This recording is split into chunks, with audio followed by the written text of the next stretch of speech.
AnxietyCenter.com. Matthew, I think we haven't chatted with you, have we?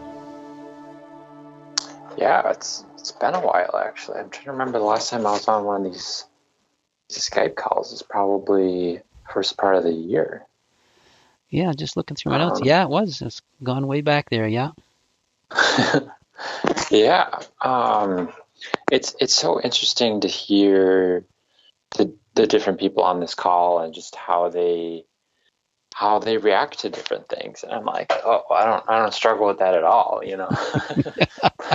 I'm like, people have boundary problems, and I have like super firm boundaries with people, like probably too firm. And then like with COVID, I'm like, I'm not scared of that at all. Yeah, right. Yeah. It's just like really funny, like how all of our brains latch on. But like, and in my mind, I'm like, oh, there's all these people are just trying to take over. I'm like, oh, I need to get my passport from from wherever. I need to get my bank accounts. I need to buy some real estate abroad. It's like all this stuff. But yeah, I think things have been going pretty good. Been having some ups and downs. I thought the interesting thing was on self-sabotage, and I was like, oh, I think I have some of that too, where like I'm doing good, I get into my like little lull, and I'm like, this is just so boring. And I think I just create some sort of like, I don't know, like I do something that's exciting because I just can't stand the calm. And I think that just like boosts my stress up, and I'm like, oh man, why'd you just do that? Mm-hmm. So I think that's kind of my problem, is like maintaining this like consistency of like carrying myself through the calm, because it's just like I'm an active thinker, right? So if I'm not learning or growing in my knowledge or doing a new hobby, I get this like sense of like this nihilism that's creeping up on me. It's like, man, if you don't do something, you're gonna get swallowed, and you become nihilistic, and you're not gonna be able to get out. And that like subconsciously drives me to go learn to do a new hobby activity. And I just have really a hard time keeping calm, if that makes sense. Mm-hmm. Yeah. I'm not sure if you ever struggled with that. And and I think that nihilism that I feel of like that I try to distract myself against, I think that your remedy of trusting in God would do that. But I'm just like, how did Jim do that? Like philosophically, like I get it. But I'm just wondering how you just like accept that, like that, God is there and he's going to take care of you. Because in my mind, I'm just like, it seems like I've been just powering through on my own. Yeah. And like, it seems a little callous, but like, what has God done for me? Yeah. I mean, granted, like I'm born in America, like I had really good opportunities. So that determined a lot, but I guess I just have such a hard time trusting. All these like doubts pop up, and I'm like, well, if I could only have that like nice comfort that God is there, he's going to take care of me. Yeah, it'd be super easy. So like, do you have any like recommendations on that? It seems like a superpower belief to just knock down any anxious thinking. Oh yeah. Well, there's a number of things you said that I wanted to touch on here. you are a highly analytical person. You probably derive a lot of your enjoyment of life by analyzing and understanding. Is that correct? Yeah, Yeah. definitely. Yeah. And you're a doer. Mm, You know, if I remember, you have the father who has the patents, correct? mhm. Yeah. And so there's a standard that you grow up with that achieving and doing things was important, and you probably even, found it fun and fascinating and all those things. So you are an explorer. You like to understand things. You like to do things. You like to feel like there is a knowledge accomplishment. Would that be correct? Yeah, definitely. But like my mom is like very successful on her own right too. So it's just like it's double. So you got both. Okay. It's double. Yeah. So you got some modeling going on that you feel you have to aspire to. Maybe not consciously, but this is how things are done, and so I'm going to do it this way, which can be really hard when it comes to recovering from hyperstimulation because we have to do the opposite to get the body settled. Um, and some of our I feel articles, so uncomfortable well, yeah, because just it goes against doing everything. anything. Yeah, as a person, as who you are, where you derive your enjoyment, interest, and satisfaction from. So it's going to be very difficult to feel like you have to dial it all back and then live that way for an extended period of time until the body recovers, hoping that when the body recovers, it can go back to that again. But so there are some of the challenges. Um, and this is why I was saying earlier that I don't think it's valuable to just park everything and, lay in the bed and do nothing, because that's counterproductive to these kind of personalities, the kind that you have. I'm very similar in the same way. I just can't do nothing, but I've learned to change things where I still feel I'm accomplishing, but in a measured way, where I'm paying attention to my body more so than I did. Uh, the other thing to keep in mind is that studying and understanding and digging is cognitive load. Cognitive load is a stressor. So you want to, as you're doing it, you want to set limits on how long you do it. So again, just being aware of how the body's responding can be very helpful. Now it's going to be difficult in recovery because you have to get your body back on track, and it sounds like your body has come a long way. So that's great. So what does a person do in the meantime, and what does life look like after? And it really is just doing it in a measured way. Now, for me, because I've found my value and purpose in serving in the way God has set me to serve with my background, I can, work hard at times, but then also set limits on that work by saying, what, I'm just going to need to take some time off. I spent too much time yesterday, so I can balance it, knowing that it's God's timing that's important, not mine. One of the, we talked about earlier that impatience is a common underlying factor for us. We want things done now, especially if you're like me from an understanding point. I need to dig in till I get that understanding, then I don't stop until I get it. Well, sometimes an understanding can take, days or weeks of intense discovery before you actually get a chance to calm down. So I've learned to change that. I recognize that it's God's timing. He already knows how long it's going to take me to get there. He's going to provide the resources and the things. So when I do get there, I get it. Fair enough. I don't have to rush, because impatience, again, is one of those underlying factors that I've had to work through. I admit that I still struggle at times. I'm not great at it, but I've come a long way. So my body doesn't go into that really distress level. Um, so there's that one aspect there about impatience. So how does one get to the part about trusting? Well, I think if I remember correctly, that you've also done a lot of apologetic work. Is that correct? Yeah, I have. Yep. Yeah. So you see all the facts, and for me, I think what's been really helpful for me was knowing the facts about it, but also seeing uh, God's reality in how humans behave. The other thing that's been a real benefit for me is that He has moved, demonstrably in my life where I couldn't say He's not there. I couldn't say He didn't do that, because He did. And I've noted some of those at the website where He's been so obvious, it's just you can't deny it. And so then I know He's there, and then through the years of discovering Him, how He's shaped my faith.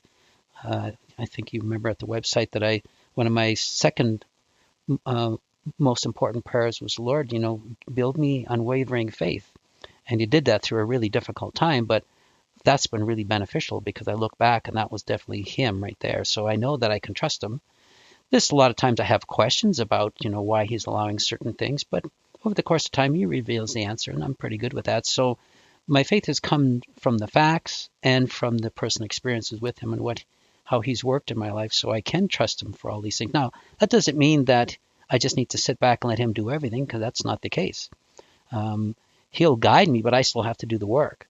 And if I'm paying attention to where he's leading, it's hand in hand. And when I used to be offering coaching services years ago, I would see him moving in clients' lives who were Christians, and how he was guiding me to help them, because I could just see, we'd be talking about one thing, and then the next week that would actually manifest in the person's life where something real had happened that we were talking about. So you could see it all the time.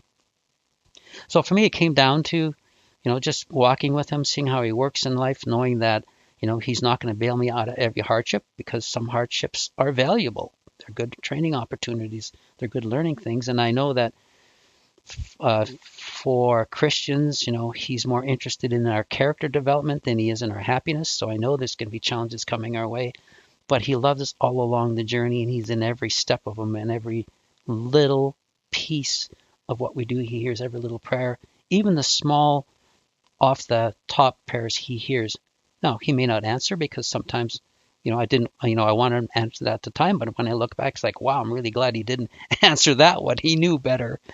But sometimes, it's just an example. I'm not sure if I talked about this elsewhere, but when we first moved to our home, we had neighbors on one side who were just kind of nasty people.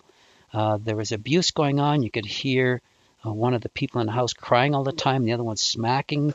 It was just like, wow, gross. And then they got, three great big dogs that were loud and barking and all the time. And when my wife and I used to work in the backyard, so when we go to our fence to work, the dogs would be just, growling and doing everything they could to get that fence apart so they could get at us. And it just was an awful experience for us to enjoy, because we like being outside so much. So one day I said, Lord, can you move them? It was just like that simple. Can you move them?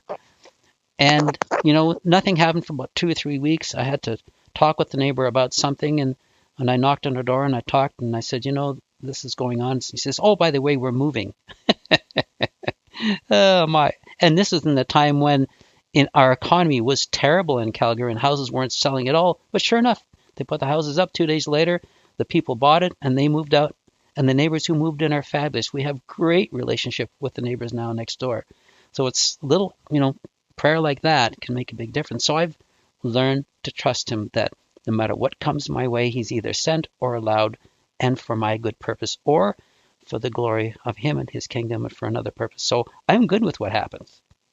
So that's the kind of process that I got to, where I can trust him. But you see, there's a lot of years in there where he's built that up over the course of time. It's not something I could just mentally fabricate. It was something he had to teach in me and work with me to develop. I'm not sure if that's helpful. Yeah, that makes sense to me. I just I think my brain, there's just part of it that's just like very skeptical about, a whole bunch of stuff, right? Mm-hmm. But like that's always like going on. Yeah. It just seems like all the time, and it forms like a pretty strong barrier to believe. Because just imagine, like, if you're around and there's someone like telling you all the time, like, oh, is that really true? Like, that'd get really annoying really quick, and then you'd always be seeding doubt of like, and perhaps that's the amygdala, right? Well, Talking as well.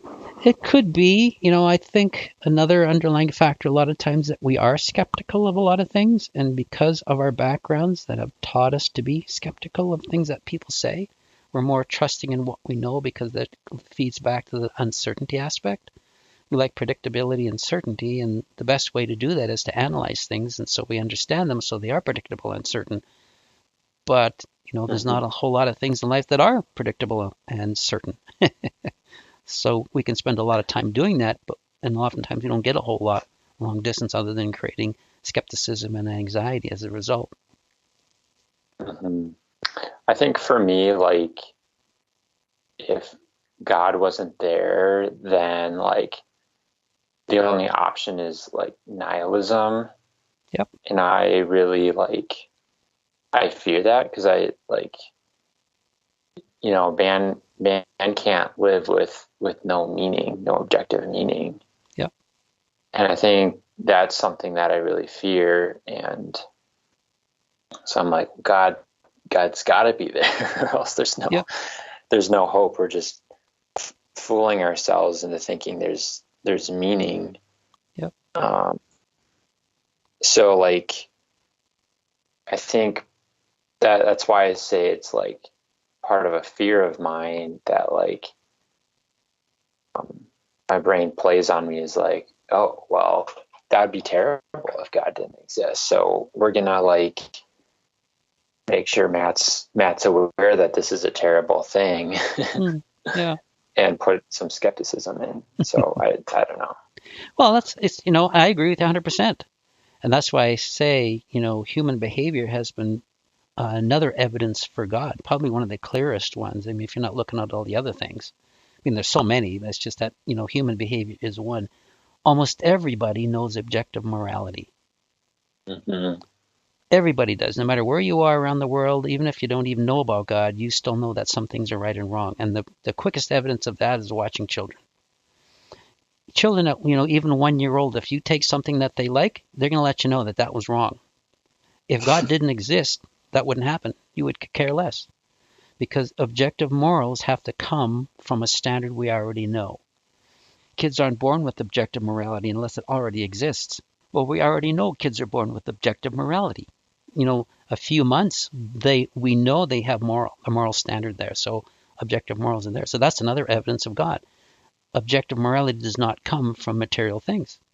So in order to have morals, you have to have a moral code. Well, moral codes can only come from a mind. So objective morality is great evidence for God. And you're right. It's same with purpose. Most people feel a purpose in life. People who don't have a purpose, you see their lives are pretty dark and gray. Most of us have a purpose. We might assign it to feeding our families, whatever, but we all have a purpose.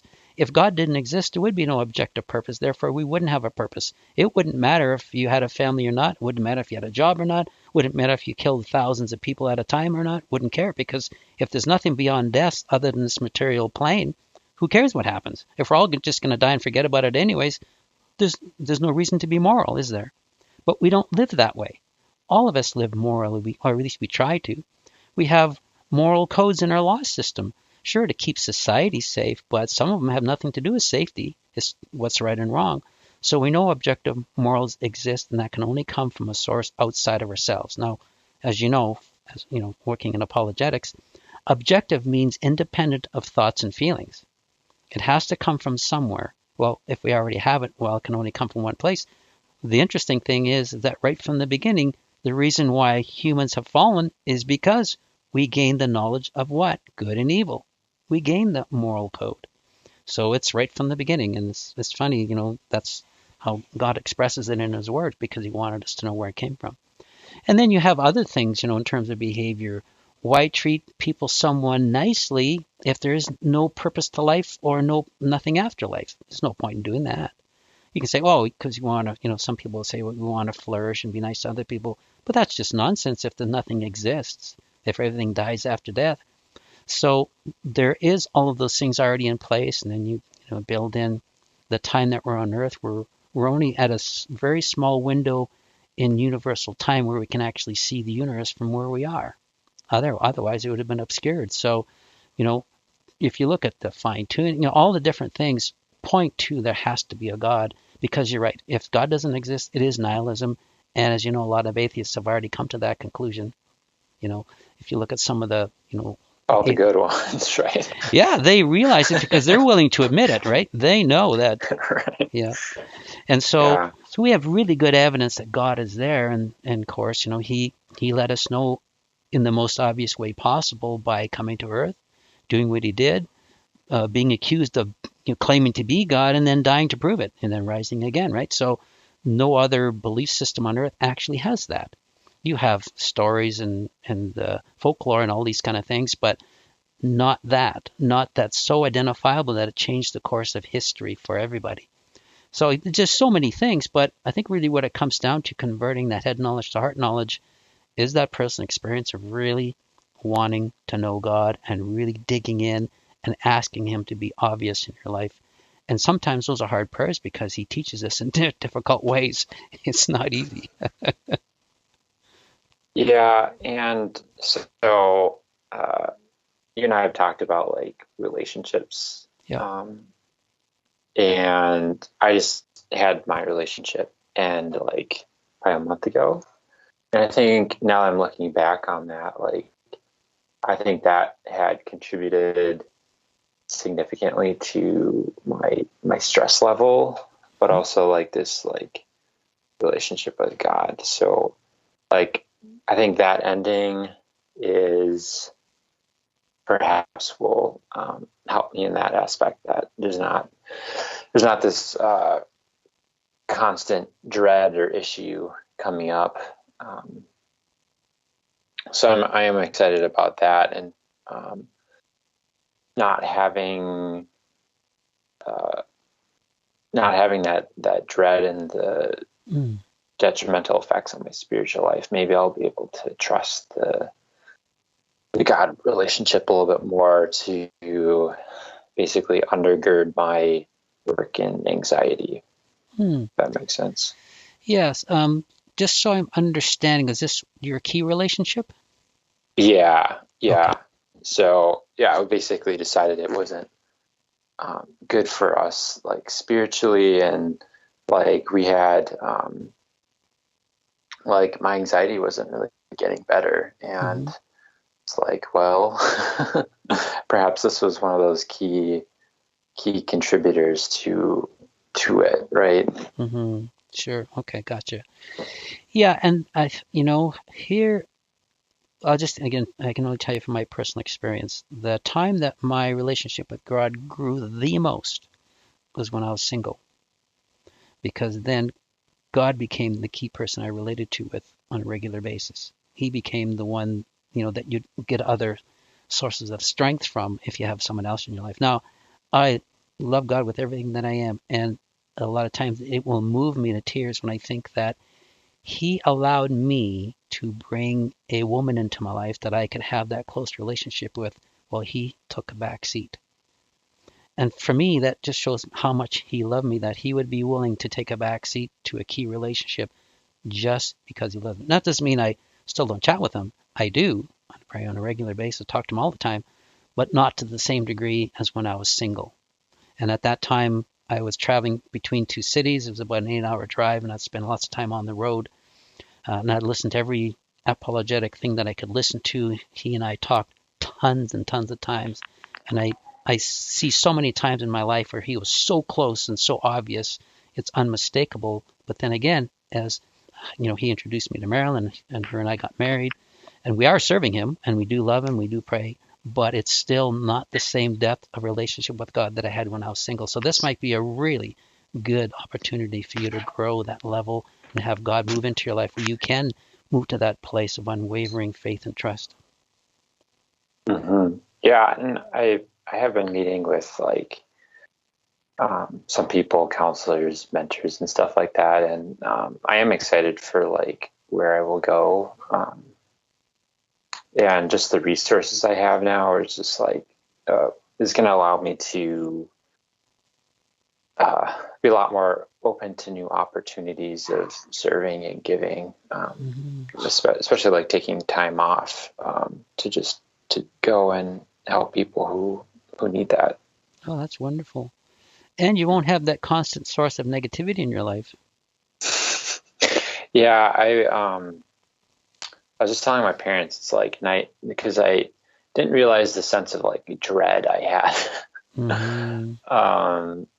So that will be refreshing, not having that all the time.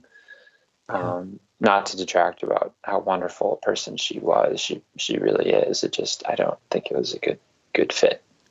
And that's so wise. I really applaud you for recognizing that, because so many times we see people come to us with anxiety when a lot of it's coming from an unhealthy relationship with a spouse who they got together and, got married because they quote loved each other, but they really weren't a good match. And I'm a good example of that myself. That was my first marriage. I loved the wife the first time, but we were so opposite to each other. It was a constant source of stress and friction. Now with Marilyn and I, it's the complete opposite. We love each other and we're so compatible. It's amazing. We love doing the same kind of things, and what a difference that makes. So now you have an opportunity to really clarify who you are as a person, your authenticness, and then the person that comes into your life will be a good match for you because now you'll know what you're looking for. And there is no better relationship when you find someone who is so compatible with you. And that's a great thing for you. Yeah, it was pretty low compatibility. If you looked at like Myers-Briggs or Enneagram, is like the opposite on, on both of those Yeah, two spectrums. So yeah. totally, yeah. So yeah, I think it'll be good. And there has been, less stress in my life, except for work. I mean, I'm still traveling a fair amount, Yeah. but it'll be good now to just be able to let go of those big stressors in my life. Because like so much of my time with Stacy was like putting out fires, and now it's like we can actually work on the deeper underlying fears and issues that I had of control. And I'd say it's mostly control. Yeah, so I think that will be good. This is really exciting. These are really positive changes for you. This is really great, and I can only wish you well. And I know that well, let me ask you this. It's pretty hard to deny that God exists when people are separated from their physical being and they still have an existence. Yeah, I mean, I don't know much about that whole data set, I guess. But if that were true, yes, that is a very strong argument. Yeah. I would encourage you, if you haven't looked at the veridical NDE aspect, I would encourage you to do that. It really is a scientific way of verifying that there is life after death, and that can only occur if the soul/spirit exists. Why we posted that in the recovery support area as we did, and I know it's overtly Christian, but you know what? I find so much comfort from my anxiety from trusting in God. But when you look at verticals means that there is external evidence that the person actually was in an environment apart from the body. And there's so many of those now. My wife and I spent months researching this and looking at all the various stories. And even though there are different aspects to them based on subjectivity in the intermediary space, almost everyone will come back, and not one has come back and remained an atheist because now they have experienced reality beyond the body. There's doctors' accounts. I bought 4 or 5 books on the things from people in the medical. There are so many documented instances where people have, been laying on a, operating table, so to speak, no brain activity, nothing yet. They're experiencing family members and what they're talking about in a different location. When the person comes back, they talk to the family members. Well, you just said this about me. How could you know? You were in the operating room. They corroborate it, and there's so many of those. It is really difficult to arrive at an opinion that the soul and spirit doesn't exist with all of this data. And there are millions and millions of cases. I think the last estimate was like 30 million cases of these that are reported. A lot of them aren't reported because they don't know what to do with that experience, So there's just so much evidence. And that would not exist if God didn't exist. Because if you're looking at, if God exists, you only have 2 options. You either have everything came from nothing and that life evolved from non-life, and we just happen to have, a bazillion Goldilocks moments to lead us to where the body's finely tuned, operates the way it does, eyes are in the correct location, ears in the correct location, yada, yada, yada. Or God exists and he's designed everything so we can have that experience. And so, when you look at strictly from a material aspect, there is no explanation from a purely a material standpoint that the soul exists. So there is only one logical conclusion after that. So that's a really great way of anchoring a person's trust in God or the belief in God by knowing, well, if those actually are there, and there's a lot of them, well, that means there is something beyond what we are. So nihilism doesn't even come into the equation because of spirit, right? Life after death. And I know, Yeah, I think, go ahead. I was just going to say, and I know some people attribute it to the universe. They call it, quote, the universe. Well, the universe isn't alive.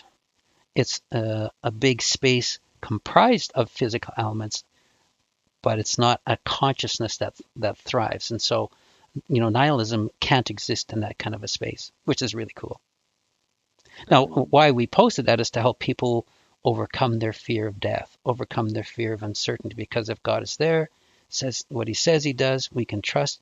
We don't have to worry about uncertainty because he already knows what's going to happen. Not because, because he's not in our limited space. He's outside of it. He can see all time, all at the same time. So he already knows all the decisions we're going to make. So even though we're uncertain, he's not. And he's all powerful. So he can make the changes he wants.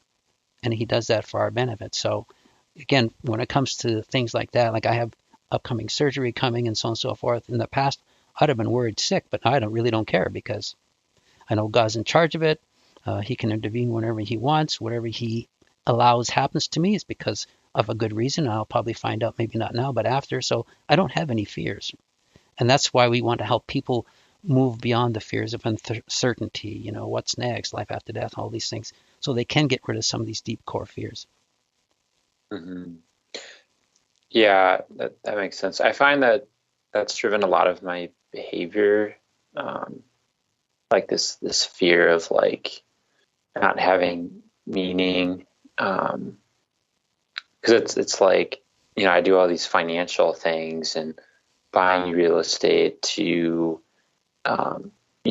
make sure I'm safe, Mm-hmm. Yeah. and so I have meaning. I have projects to work on, so I don't get swallowed by meaninglessness.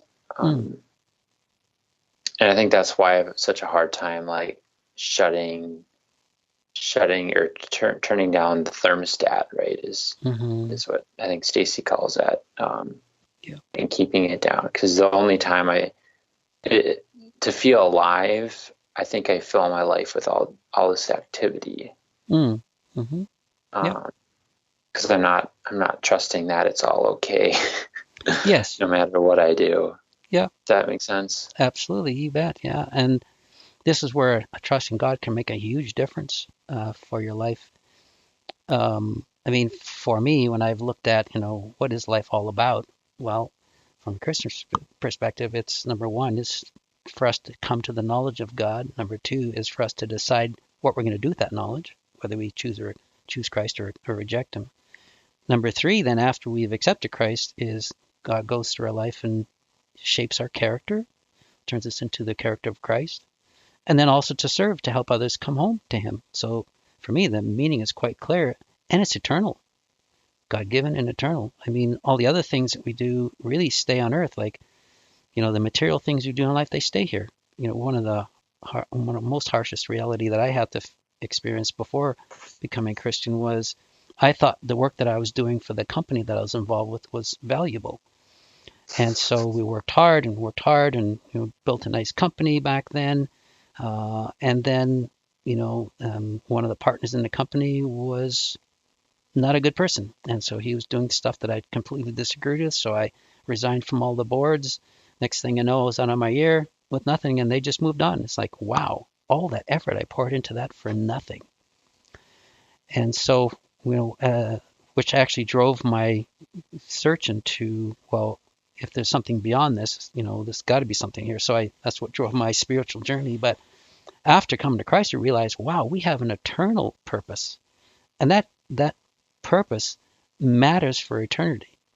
And so it's not just, I'm building, sandcastles on earth that are going to be washed away. I'm building things that will last for time and eternity. And so for me, that really builds into my purpose, but also it helps me balance the energy I put into it, because I know that, well, God's already got the timing all figured out. He's also done other things in my life through this ministry that have really taught me to trust in him for all the timing and for the sustenance no matter what happens. So that's been very helpful too. But I think as you're looking at reshaping your life now with this new opportunity, you know, consider some of the things I'm talking about to find purpose in the eternal that really is a purpose. Yeah, definitely. And like some people have told me that, so I'm gonna take a few trips and just like spend time focusing on other people and Hmm. um, serving people rather than all of this stuff I've Hmm. been doing. Because like for me, it's not ever about the money.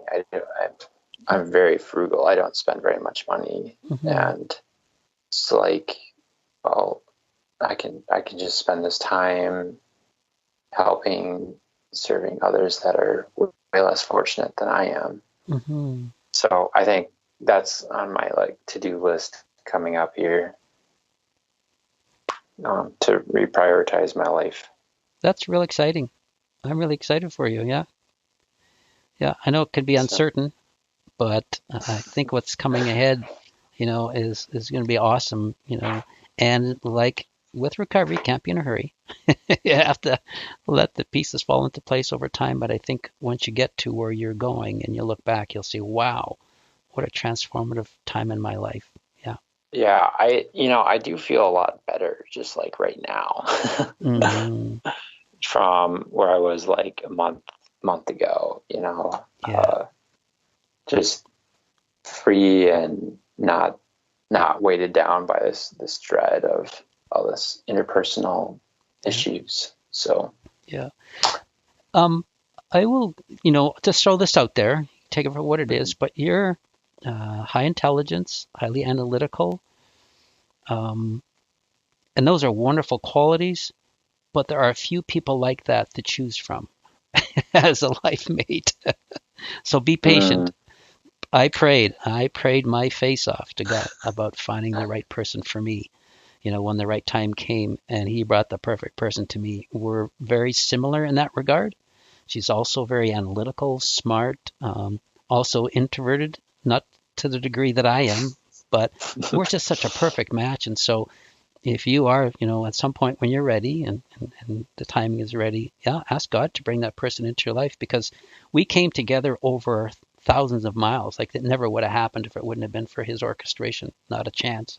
mm, So, if you're in that same spot, I just encourage you to pray for that mate, because when you do find the person who's super compatible, this is what really marriage is all about. I always thought, my wife and I always comment, we always thought that you could be happy in a relationship, but the first ones were volatile.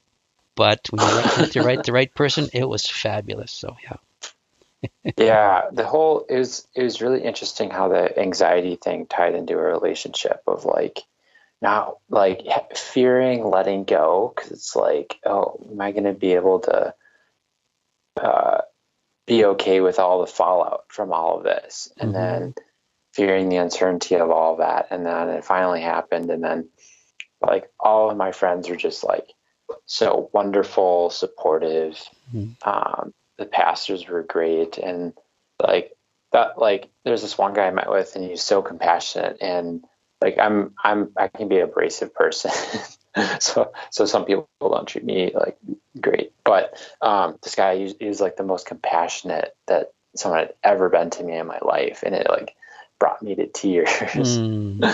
and it was very surprising to me of like um, just how wonderful people can really be in relationships because I tend to push people away, Hmm.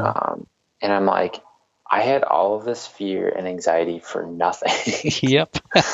I'm like, oh, story of my life, like. Oh, I So know. I'm like, Matt, you just need to take a mental note. Like things are like almost never as bad as you think they are. I'm Pretty like, much. Yeah. you spent all this energy for nothing. Yep. And if you had done this a year and a half ago, like you'd been traveling the world last year with COVID, Yep. and whatever. I'm like, oh boy, oh well, it's all good. So All learning, isn't it? Hey. Yeah. it is all learning. Yeah. Yes. Yeah. Yeah. Um, Yeah. okay. Well, Jim, I don't want to take too much of your time, but it was great catching up.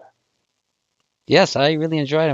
I'm glad this whole group joined the call today. It's people that I've thought about and prayed about and wanted to know how you're doing. So it's great to get caught up after these months through this summer. And this darn COVID thing has been around and it's really impacted my wife and I's ability to visit with our families. So we're missing Mhm. people a lot, but it's going to come to an end. God's taught us perseverance and patience and endurance for a reason. So now we're going to apply it, but just encourage everyone to remain safe and yeah, keep on making that personal development because only the good things come after that. Yeah. Yeah, and it's so good to hear from other people's journey of like how they have dealt with Hmm. anxiety and their personal growth. It's a very good encouragement to keep going and keep doing the work. Yeah. Because in each person's story, there's something applicable. Although the fears might look different, they're really the same, Yep. right? Hmm. So I think that's all encouraging. Yeah. Yeah. So, and that's one of the reasons we do these is so because so many of us when we get into anxiety we just think we're kind of the one off that it's just us, but wow, when you talk with people over the course of time there's so many similarities and we can all benefit from each other. And one of the things that I got from watching so many NDE stories was the importance of love and acceptance. Jesus tells us that lots, right? Two most important commandments, love one another. And so, I heard it and I never really internalized it to the degree that I have on hearing all these people come back and they say just how unbelievable the amount of love that they felt in that space.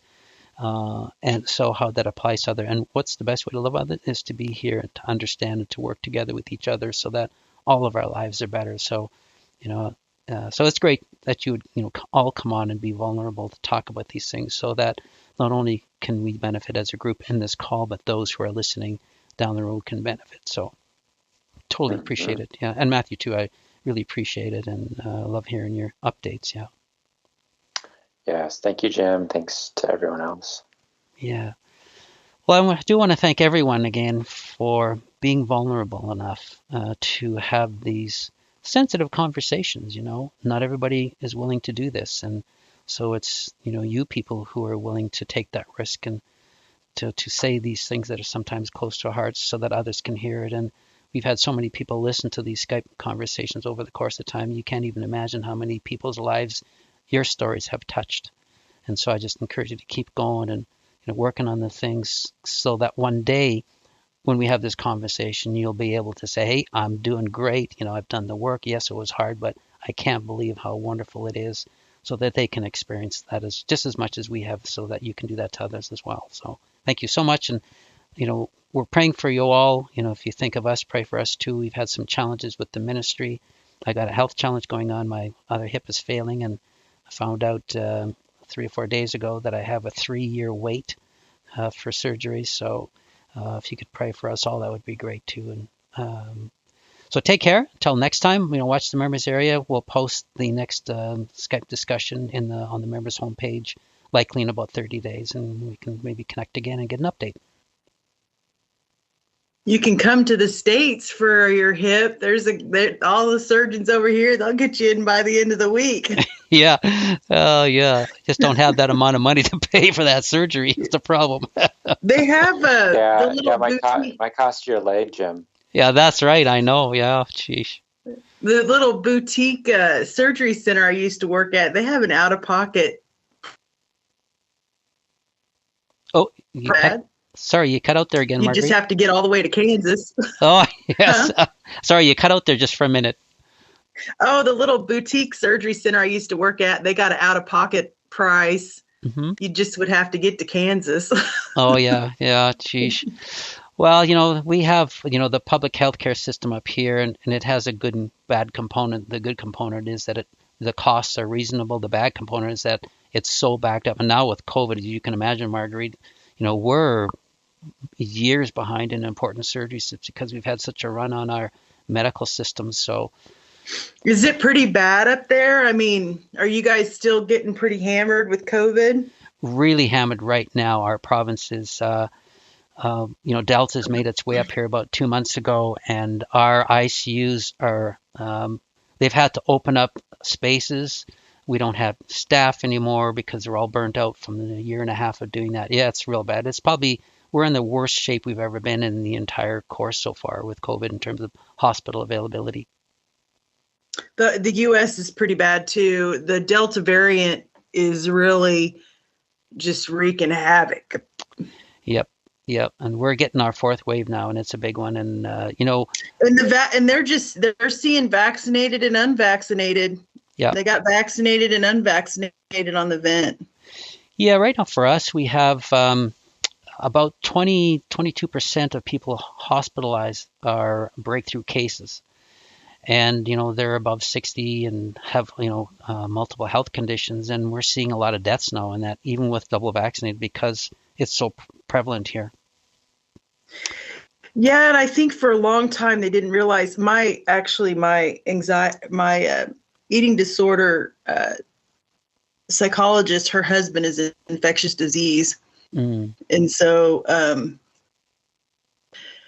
so I kind of hear, through him, from him, what they're kind of seeing. So yeah. I think for a long time they just didn't know that vaccinated people can acquire the illness and still transmit the illness. That's kind of unusual. Yeah. Generally, with vaccinated people, usually don't see that sometimes, but not to this degree. Yeah, and since it's so new, everything's research is coming out and changing daily, so it's still an unknown that we're dealing with. I mean, well, they're going to get that booster, and that booster hopefully will work on the Delta variant. Yeah, and they're offering it now to certain people in our province to get the booster just because it is so prevalent. But we also have those who don't believe in the vaccine and who don't believe in safety protocols. So we've got about 30% of our population who's kind of rebelling against everything, which doesn't make things easier. But they had mass exodus at the hospital here at the big city where I live. Yeah, I live out in the country, but in the big city, they had mass exodus over that. Yeah. It's just a tough thing. Anyways, it'll end at some point, and we're doing what we can to keep ourselves safe. We are doubly vaccinated, and so we're doing what we can, but it's still an unknown. But here again is where I trust him. He knows what's best, and we'll just follow his lead, and it'll be what it is, and go from there. Hopefully, probably not this winter, probably not next winter, but the next winter, hopefully it'll be over. That'd be nice. Yeah, I know research is coming out that the new variants are weaker now, which is good, which is supposed to happen. But yeah, you're right. Is how long it's going to take to get through the population to get to that place where it's not an issue. To make it be just like getting a cold. Yeah. So got to wait it out. Do what we can do. Hey. Yeah, I mean, my doctor, my actual doctor is really, really, really, really smart. And I talked to him about it, and I said, "How long?" He said, 3 years. Wow. Hey. Yeah. Yep. Well, 2 more to go. That's right. Yeah, 2 more. Yeah, but we're a hardy people. We'll get there. Hey. Yeah, the U.S. is getting, and then there's all it's the bad thing is, I mean, talk about anxiety. I mean, it's so polarized. I mean, people are just like a hot tooth. You just say one thing and they just kind of lose it. I'm so glad I'm not on social media right now. I'd probably be having more panic attacks. That's right. Yeah, good thing to stay off it now. That's for sure. Yeah, I had to stop myself.